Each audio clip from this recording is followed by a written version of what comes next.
Hey, deserving listeners, it's time to continue watching Geoffrey and Varya on 90 Day Fiancé. My name is Dr. Kirk Honda. I'm a therapist and a professor. As I've been saying in other videos, I had a dilemma as to whether or not I was going to talk about Geoffrey at all, given the horrific allegations of him committing domestic violence acts for many, many years with several people, with several of his past spouses. So I thought, I'm not going to talk about him. But then I thought, well, maybe this would be a good opportunity to raise awareness for domestic violence and intimate partner violence. And as I always say, if you suffer or if you know someone who is suffering or might be suffering from intimate partner violence or even just high control, it doesn't have to involve violence. It just can mean high control. Go to thehotline.org. There should be a link below in the description, thehotline.org. You can go there. They can get help. These organizations, they know how to help people who are in those situations. They know how to not push you too fast. They know how to give you resources, give you support when you do want to extract yourself, and that's up to you. They will help you to do that. So go to thehotline.org. Let's get to the show. What are you thinking about? I have something I need to tell you about me, about my past. I don't like talking especially about this period. I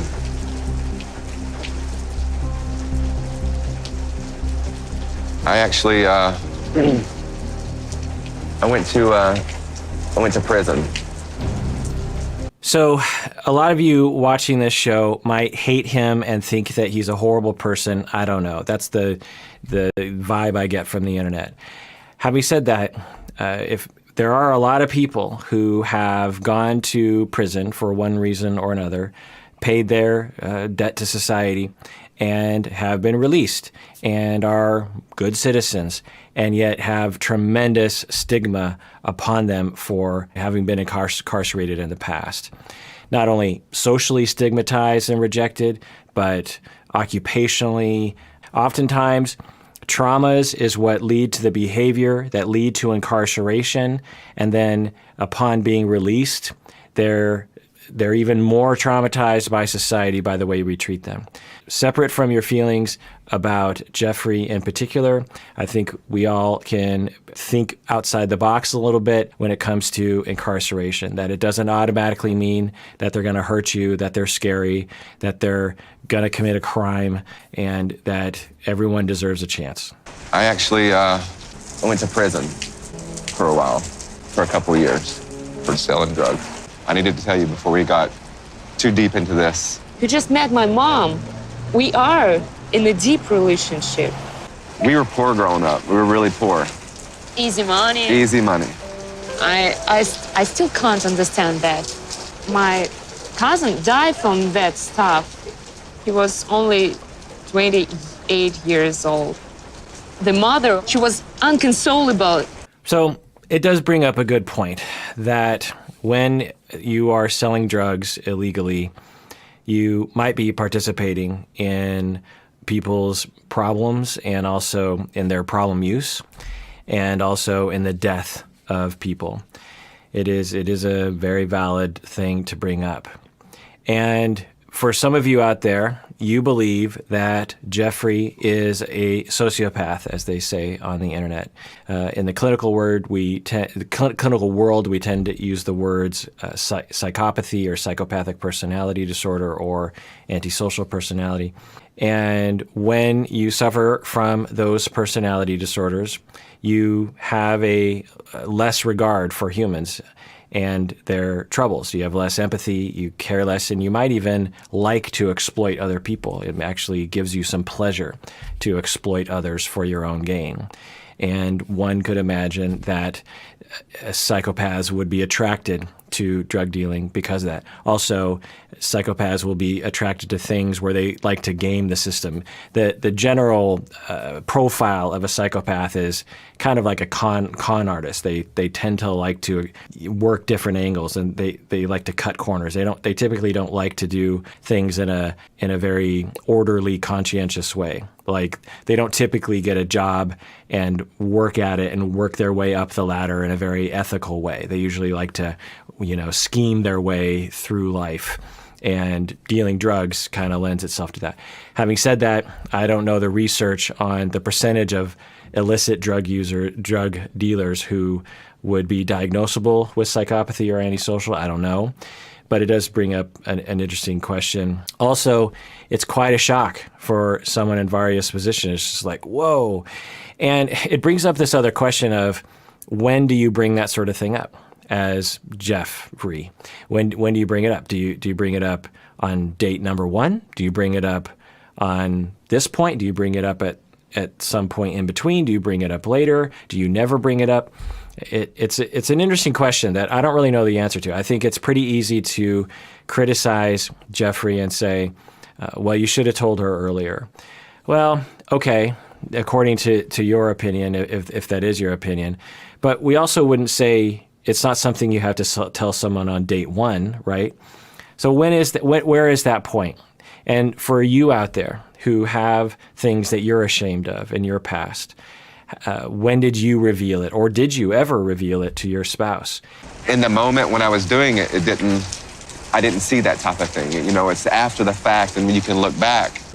If you told me, I would have never, ever I know. talked to you. I get that. This is many, many years ago, And if you look at me for me and who I am, especially who I am now, I hope that you can forgive me. I should put everything on a pause and just think about that. So I will say that independent of what we think about Geoffrey, a lot of good people have been convicted and have gone to prison. A lot of good people have been caught up in the wrong thing or gone down the wrong path when they were young and went to prison. So we really need to lower the stigma of being a former convict. Now, I will say that for some people who are convicted and who are in prison, they are very scary people who would not blink an eye at harming you if they could, either exploiting you for money or whatever. So it's not like there aren't dangerous people. But in my experience, there are just so many people who are wrongfully assumed to be dangerous because they went to prison. The other thing I'll say is that I, in my early career, for whatever reason, worked with a lot of drug dealers. And off the top of my head, I remember a lot of different guys that were clients of mine who dealt drugs. And some of them were teenagers who were just dealing weed out of their basement. There were guys who were in their 30s who had extensive drug operations. There were gang members who sold as just a part of being in the gang. There were party guys who liked to distribute ecstasy at raves. And there's a lot of different types of drug dealers that I worked with. Some of them were really quite troubled. Some of them just really liked to live outside of the law. Some of them suffered from diagnosable things like PTSD or ADHD or personality disorders, and some of them didn't. Some of them were very, very poor and probably had no other prospects. And other people had all the prospects in the world and yet still decided to deal drugs. I guess what I'm saying is that there's not a profile that I can think of the drug dealer. There's a lot of different kinds. Plus, there are different kinds of drugs that you can deal. There's marijuana. There are prescription pills. There people will deal their Ritalin in middle school. Those are drug dealers as well. What's I'm mad. I'm mad. I'm upset with you. You didn't tell me. I still can't believe that you didn't tell me about prison. I'm sorry I didn't tell you. Makes sense. She's angry. Makes sense. I didn't tell you because I'm not proud of it. And I don't just want to randomly tell somebody unless I'm really getting close to them, and I feel that I'm getting close to you. And I thought that you should know. I regret not telling you, but I also regret my past as well. All I know is that my past is in the past. What is your past will destroy our future life, especially mine. All my life, I try all my best to be number one in education, in work. Okay, so it sounds like Varya is worried about the stigma that will follow her around if she were to be associated with someone who was in prison previously. Every day I'm trying to work through it myself, make sense of it. Why did I go that route? But what matters in this moment is that it's never going to happen again. Never. I should trust only your words. My actions have shown that. I've shown everybody around me that. Now, the allegations on the internet, which I don't know the credibility of the reports, is that he has committed multiple crimes, not just when he was young, and more concerningly for Varya is the horrific charges of domestic violence that he has been allegedly accused of. I don't even know if he's actually been accused of it. I've just read different reports and articles on the internet. So he's saying, I've moved on, I'm not a criminal anymore, I don't do bad things, but the internet says another thing. I don't know which is true, but I just thought you were probably all thinking that too as you're watching this. I've lived a successful life thus far, and I know that I can continue to do that, and I will continue to do that. Varya, I'm looking for the person I'm gonna be with forever, and all I know is that I wanna be with you. And I'm asking you, with everything that I am, to please, please forgive me. I actually don't believe that people change. But you definitely change. You're like a kind man. And maybe you realized that you was wrong. So there's a lot of layers to this. On one hand, it's great that she is learning, hey, you know, people who go to prison, they can be good people, especially years later. So that's great that the stigma's coming down. On the other hand, the allegations that have come out that Geoffrey has committed horrific crimes of violence to intimate partners, his past wives and other romantic partners. More than one woman has come forward saying that he has been horrifically violent with them. The layers to that is that one can come across as very kind and yet have that kind of behavior, not only in their past, but in their future. We have this stereotype of the angry, aggressive man who, of course, that guy beats his wife. And certainly that person can exist and does exist, but the more common profile is someone that you just would never know. The guys that I treated for perpetration of domestic violence, they had been charged with a crime, had been convicted of a crime of assault on their spouse, and been forced to go to therapy with me. The guys that I treated, there was no similarities between any of them in terms of the way they looked and their personalities, the way they came across.